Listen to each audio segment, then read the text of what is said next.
Irmãos, boa noite. Hoje é o dia, do nosso estudo. Como eu havia prometido aos irmãos, eu quero lhes trazer um estudo da Palavra de Deus. Vai ser um estudo um pouco menor, não é como lá na igreja, e devido também às condições tecnológicas, mas nós vamos estar trazendo o estudo da Palavra de Deus agora para os irmãos, O bom seria que estivéssemos reunidos, mas Deus sabe todas as coisas. E Ele está no controle de tudo e em breve o Senhor proverá um meio de estarmos novamente reunidos.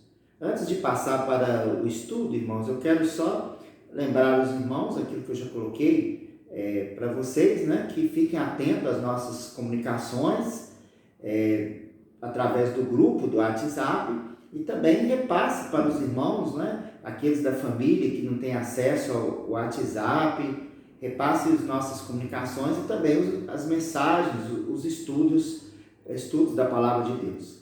Quero também lembrá-los, irmãos, do que eu falei, sobre os dízimos e as ofertas, que é um compromisso com o Senhor, com a igreja, e que é necessário que a igreja, nesse período, receba dos irmãos os dízimos, as ofertas, devido aos compromissos que a igreja tem. Então eu coloquei aí no grupo para os irmãos 2 contas, os irmãos podem escolher uma delas, fazer o depósito e assim que o dinheiro cair na conta será repassado para a tesoureira para arcar com os compromissos. E ela fará conta e anotará devidamente os dízimos dos irmãos.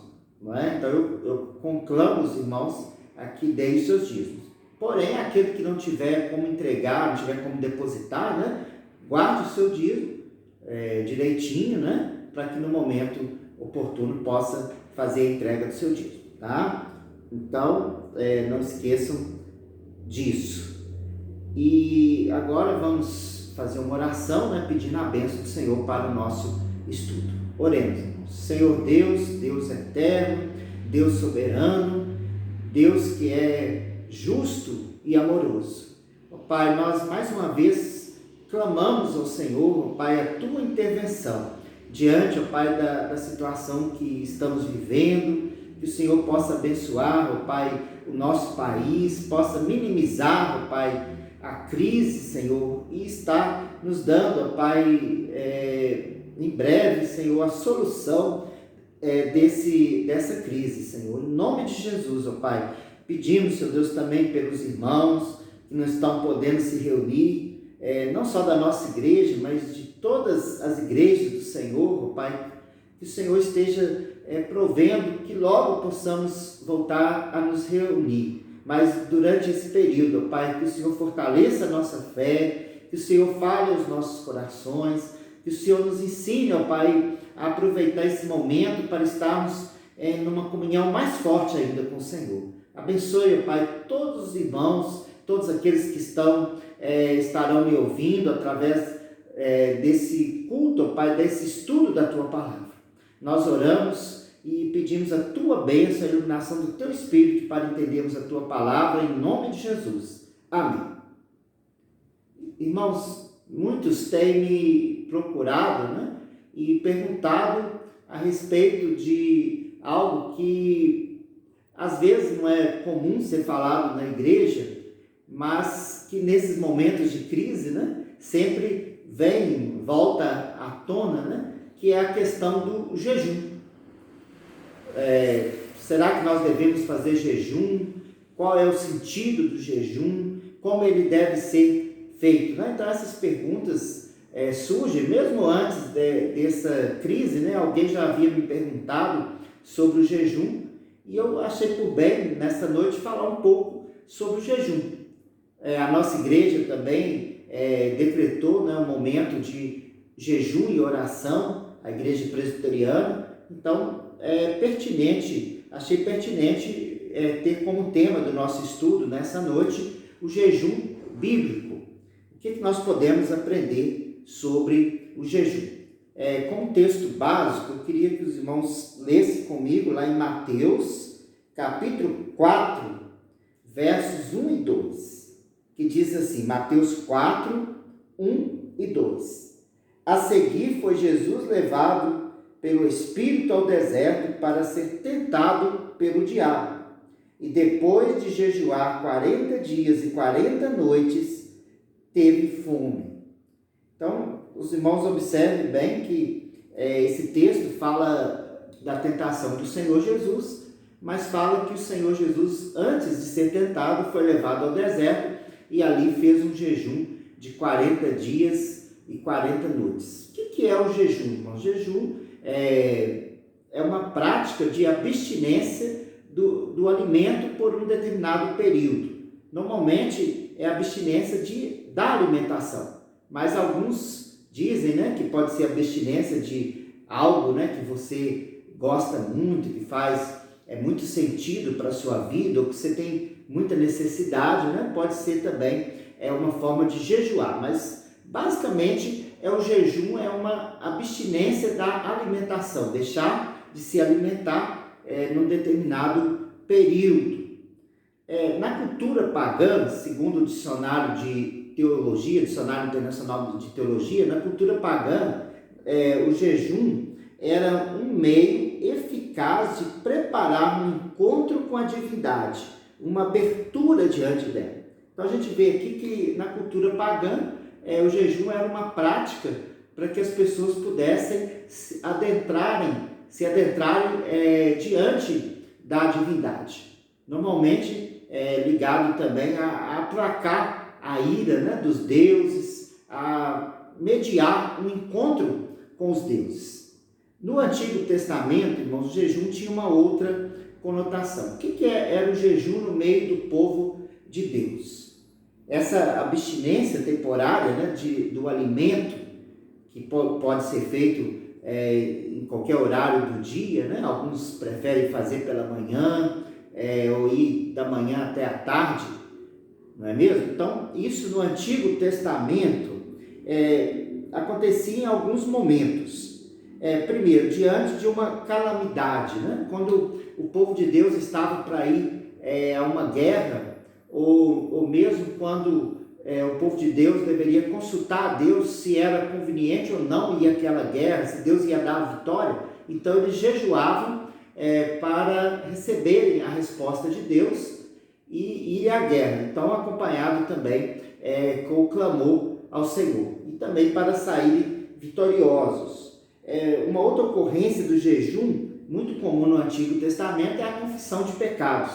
Quando o povo percebia o seu pecado, reconhecia o seu pecado, às vezes o profeta falava e mostrava o pecado do povo, né? Nós vimos isso até lá no caso de Jonas, quando Nínive se arrependeu. Então o povo fazia jejum, e ligado às vezes também a questão de utilizar de cinzas, de pano de saco, representando uma humilhação diante de Deus, um reconhecimento do pecado e da miséria. Então também era uma outra ocorrência do jejum no Antigo Testamento.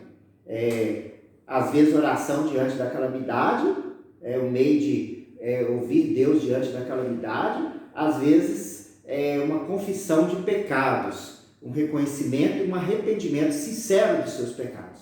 Também era usado no dia da expiação. Lá em Levítico 23, 27, depois os irmãos podem consultar lá, nos mostra que esse infligir da alma, como era o jejum no Antigo Testamento, vamos até ler aqui, né, para os irmãos verem, era praticado também o jejum. Então nós vamos ler aqui, os irmãos podem ver, Levítico 23, 27.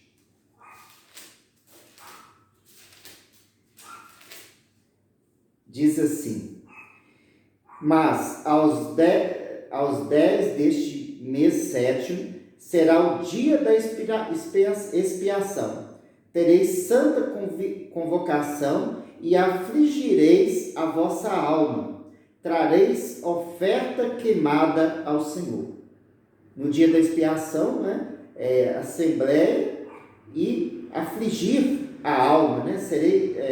Tereis santa convocação e afligireis a vossa alma. Esse afligir a alma, né, era uma prática do jejum. Então o jejum era também ritual que fazia parte do ritual do dia da expiação. Então, nesses 3 sentidos, pelo menos, nós encontramos o jejum no Antigo Testamento, ligado, né, à questão da abstinência e do afligir a alma, se humilhar, dizer para o Senhor que nós não somos nada, estamos desesperados. Irmãos, com o passar do tempo, os judeus começaram a usar essa prática como um ritual religioso. E quando ela passou a ser um ritual religioso e feito em outras ocasiões, ela começou a ser um ato, a prática do jejum começou a ser um ato apenas do exterior. Deixou de ser um ato do coração e virou um ato do exterior. Nesse sentido, o Senhor Jesus muitas vezes condenou a prática do jejum.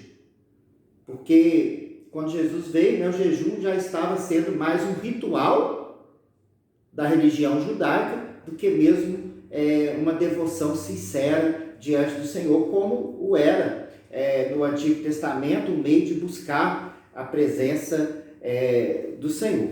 Não é? Então, nesse sentido, né, nós vemos uma transição para o Novo Testamento. Quando chega no Novo Testamento, a gente vê o Senhor Jesus fazendo algumas referências ao jejum, é verdade, mas depois, a partir das cartas paulinas e das cartas gerais, não vemos mais uma recomendação para o jejum. Não há mais uma referência no sentido de recomendar o jejum. Né? Nós vemos o culto na igreja primitiva, narrado em Atos dos Apóstolos, nós vemos Paulo instruindo a igreja, Pedro, João, mas não há uma instrução sobre o jejum. Então, as poucas referências que nós temos a respeito do jejum, nós encontramos mesmo nos ensinamentos do Senhor Jesus Cristo. O que podemos dizer aqui que parece que o jejum não era uma prática do culto coletivo. Então, nós já podemos aprender esse ponto aqui, né? Jejum não é uma prática do culto coletivo.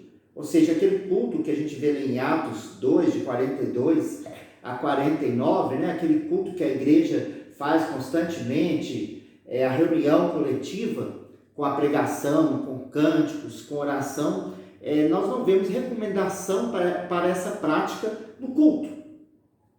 O jejum é mais algo da devoção pessoal. Ele deve ser feito na nossa devoção pessoal. É o que nós aprendemos. Embora Jesus não o recomende de forma mais categórica, mas Jesus cita o jejum, ele dá um exemplo do jejum. Algumas vezes ele fala, né, como ele disse, que viria o tempo que os seus discípulos iriam jejuar. Não está dando uma recomendação, mas ele está constatando um fato, né? Há um momento também que Jesus vai expulsar um demônio e ele fala, né, que essa casta não sai senão com oração e jejum. Aí nós podemos também aprender que o jejum está atrelado à oração.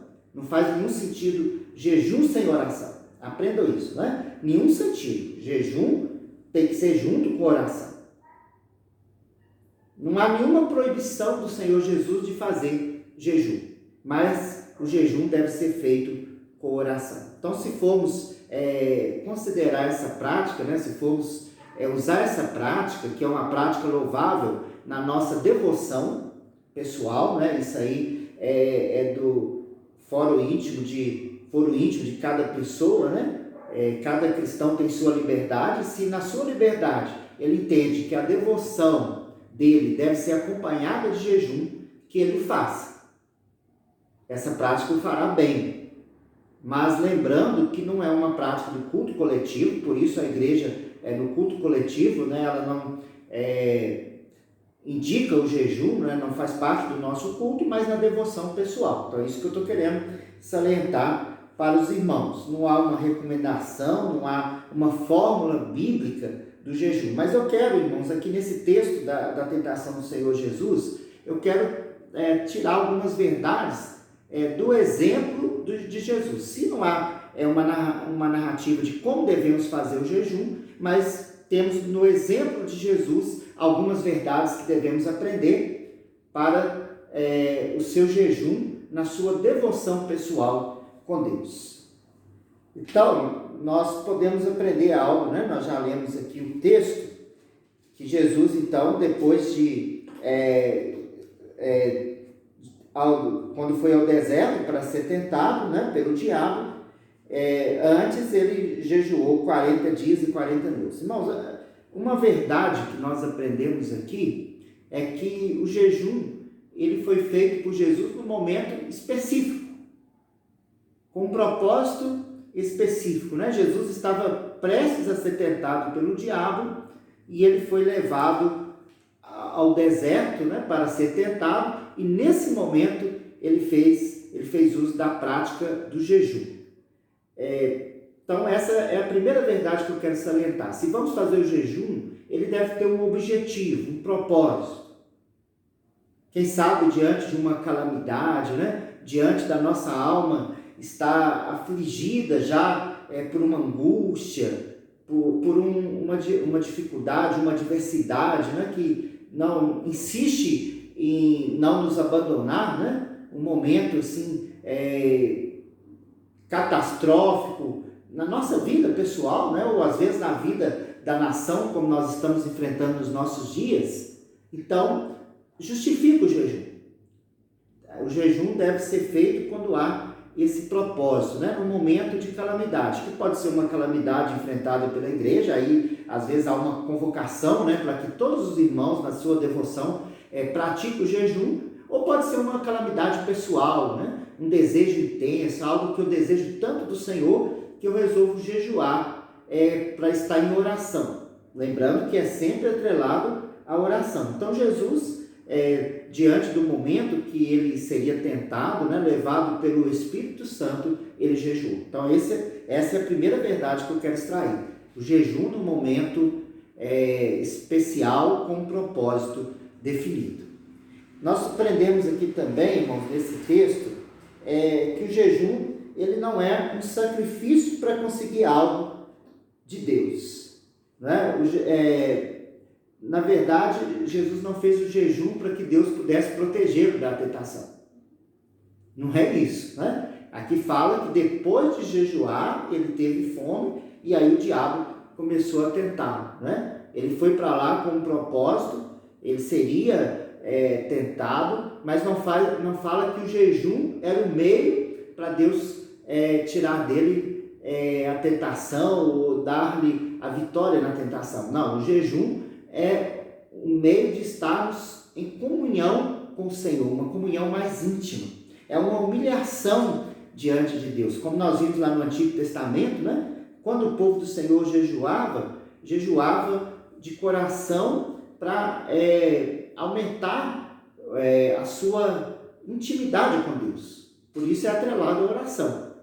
Nós não jejuamos para fazer uma troca com Deus. Senhor, eu vou fazer um sacrifício aqui, vou ficar um tempo jejuando, né? E o Senhor vai olhar para o meu sacrifício e vai me dar aquilo que eu estou querendo.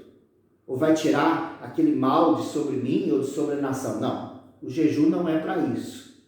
Né? Jesus não jejuou para poder vencer a tentação. Aqui diz que ele jejuou e foi tentado. É diferente. Né? Ele jejuou para estar mais próximo do Pai.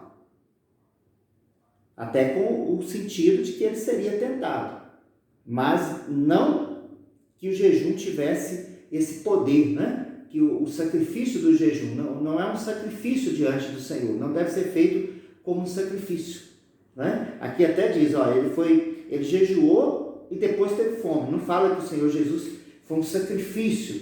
E é até bom lembrar aqui, irmãos, que uma coisa que nós devemos observar é que Jesus tinha o poder, né? A capacidade pelo enchimento especial com o Espírito, né? Na sua natureza humana. Jesus tinha condições para ficar 40 dias e 40 noites em comunhão com o Senhor em jejum. Nós não temos essa condição, não é? Então, é bom lembrar isso, né? O jejum do Senhor foi de 40 dias e 40 noites, é específico do Senhor Jesus. Não quer dizer que nós devemos jejuar esse tempo todo que o Senhor Jesus jejuou. Mas o que eu quero enfatizar aqui como a segunda verdade para o jejum é que ele não deve ser um sacrifício. Ele não é uma forma de sacrifício que eu entrego ao Senhor para que Ele possa me conceder alguma coisa. Ou que é pelo sacrifício que Jesus ou que o Senhor Deus vai me atender. Não. O jejum é para que eu fique em comunhão com o Senhor e demonstre a minha necessidade, né, tremenda, o meu desejo intenso de que o Senhor me ouça, né? Aquele desejo de que Deus venha agir em meu favor, aquela dependência plena. Então eu abro mão da refeição para mostrar isso para o Senhor. Senhor, eu estou tão desesperado de alma, né? Que eu não consigo nem comer. Eu vou ficar aqui esse tempo para mostrar para o Senhor tanto que eu dependo do Senhor nessa situação. Mas não que eu estou apresentando um sacrifício ao Senhor para que o Senhor me retribua esse sacrifício, me concedendo aquilo que eu quero. É isso que eu quero mostrar para os irmãos. O jejum não é uma troca com Deus, né? De um sacrifício por uma bênção. Não, o Senhor não precisa de nossos sacrifícios para nos abençoar, né? E nem para expiar os nossos pecados. Jejum como expiação já não existe mais, né? Nesse sentido, ele foi abolido. O Senhor Jesus já expiou os nossos pecados na cruz. Uma outra verdade, irmãos, que nós podemos observar aqui, é que o jejum, ele deve levar em conta a limitação do nosso corpo. Observa bem que depois de jejuar 40 dias e 40 noites, o Senhor Jesus teve fome. Observou? O Senhor Jesus jejuou, mas ele teve fome. O seu corpo também, na sua humanidade, né, como ele se fez como um de nós, teve um limite. O limite do Senhor Jesus, como eu disse, foi mais extenso.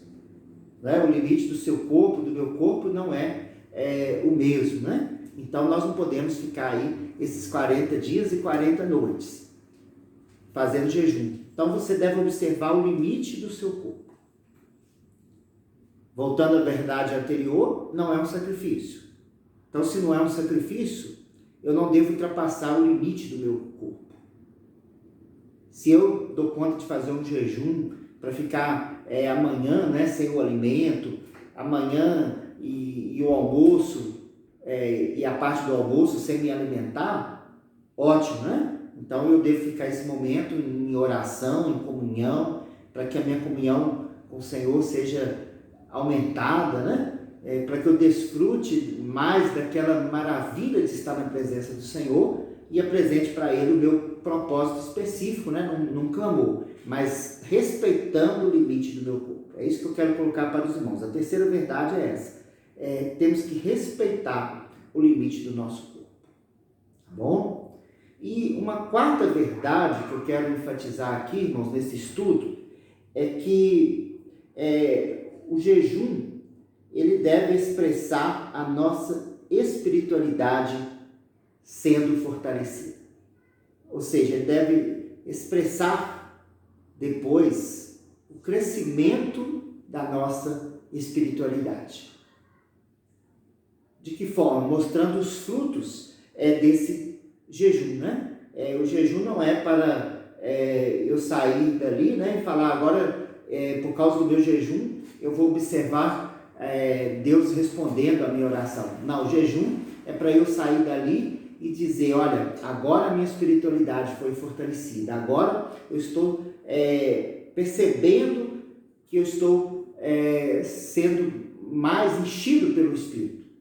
Nós podemos ver isso no restante do texto, né? Quando o Senhor Jesus é tentado, depois de ter jejuado, aí sim, o Senhor Jesus, na sua natureza humana, né? Ele estava mais preparado para enfrentar o diabo, né? No caso do Senhor Jesus, ele estava plenamente cheio do Espírito Santo, mas nós podemos ver que, mesmo assim, o jejum expressa a devoção do Senhor diante da tentação, né? Então, quando Jesus é tentado, Jesus, ele mostra, né, o conhecimento da palavra de Deus e nos mostra uma força espiritual, não é? Claro que para nos dar o exemplo, né, já que Jesus não podia pecar, mas nós podemos tirar do exemplo do Senhor Jesus, e eu quero salientar isso com os irmãos, então, qual é a evidência da nossa espiritualidade após o jejum, né? O que um verdadeiro jejum deve fazer em mim e na minha espiritualidade? Então,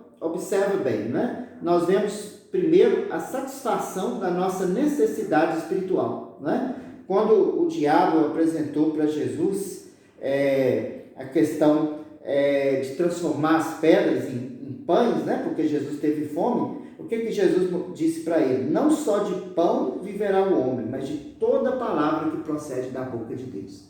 Irmão, se minha prática de jejum foi uma prática verdadeira, sincera, né? O que ela deve expressar na minha vida? Um desejo maior pela vontade de Deus. Ela deve me levar a entender e a buscar mais as coisas de Deus, a palavra, o conhecimento de Deus, do que aquilo que é material. Um contentamento, né, com as coisas espirituais, mais do que com as coisas materiais. Nós podemos observar também que uma outra questão é não tentar o Senhor, né? Na segunda tentação, né, o diabo falou para Jesus lançar-se, né, abaixo, né, e que ele seria protegido e fazer uma prova do Senhor. Está aí no verso 5, né? Então o diabo o levou à cidade santa, colocou-o sobre o pináculo do templo e lhe disse: se és filho de Deus, atira-te abaixo, porque está escrito: aos seus anjos ordenará a teu respeito que te guardem. Eles te susterão nas tuas mãos para não tropeçares em alguma pedra. Respondeu-lhe Jesus: também está escrito: não tentarás o Senhor teu Deus. O diabo queria que Jesus fizesse prova de Deus, né? Queria que Jesus colocasse Deus na parede, né? E o que nós aprendemos? Jesus citando, né, o povo lá do deserto, né, quando quiseram fazer prova de Deus, e a palavra é: não tentarás o Senhor teu Deus. Irmãos, quando nós fazemos um jejum sincero, né, quando ele faz parte da nossa devoção, ele deve fazer com que nós sejamos confiantes no Senhor. Não tentar o Senhor Deus significa isso, né? Significa confiar que o Senhor vai prover aquilo que nós necessitamos, né? Sem precisar de ficar falando para Deus, né?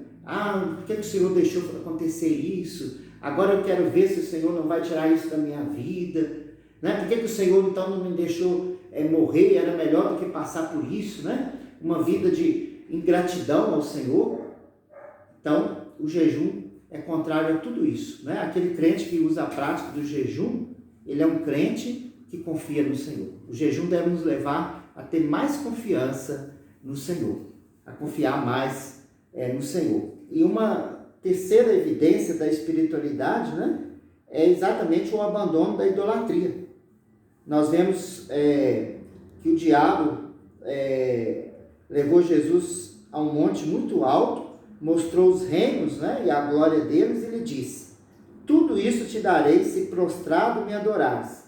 Então Jesus lhe respondeu: retira-te, Satanás, porque está escrito: ao Senhor teu Deus adorarás, e só a Ele darás culto. Como que o jejum fortalece a nossa espiritualidade? Nos levando, irmãos, a entender que o único culto verdadeiro, o único culto que nós devemos prestar, a única adoração deve ser ao nosso Deus. Não devemos adorar a mais nada, né? Devemos ter o nosso Deus como o único a quem deve ser adorado. Ou seja, como diz o apóstolo João, né, lá no final da sua primeira carta, irmãos, fugir da idolatria. O crente que jejua, né, e isso para um fortalecimento da sua espiritualidade, deve levar-lhe a um fortalecimento da espiritualidade, ele deve abrir mão da idolatria. Ele deve aprender a amar a Deus sobre todas as coisas. Então, o que eu quis mostrar aqui para os irmãos, nessa última verdade, é que o jejum deve fortalecer a nossa espiritualidade. Se ele não fortalecer a nossa espiritualidade, irmãos, ele não tem sentido. Então, essas são as verdades, né, que eu quis salientar para os irmãos aqui, né? Primeiro, que o jejum deve ter um objetivo específico, né? Por que eu vou jejuar? Né? O que está acontecendo? O que eu quero expressar para Deus com o meu jejum. Segundo, o jejum deve ser uma humilhação diante de Deus, o manifestar do meu intenso desejo de ver Deus na minha vida.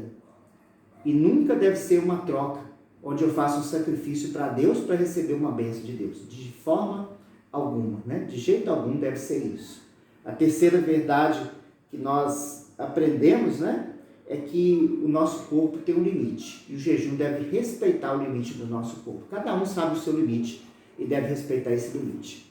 E a terceira verdade é que o jejum tem que fortalecer a nossa espiritualidade. Se ele não nos fizer crescer na fé, no conhecimento da graça do Senhor, não nos fizer pessoas mais cheias do Espírito, né, que evidenciam mais uma espiritualidade verdadeira, sincera do coração, não aquela espiritualidade para as pessoas verem, então ele não tem sentido algum. Que Deus nos abençoe, irmãos. E se quando formos fazer, né, prática do jejum, que consideremos essas verdades. Que Deus nos abençoe. Oremos. Senhor Deus, nós agradecemos por este estudo e pedimos, ó Pai, que o Senhor mesmo o aplique às nossas vidas. Abençoe todos os irmãos, dê uma boa noite a todos. Nós oramos em nome de Jesus. Amém.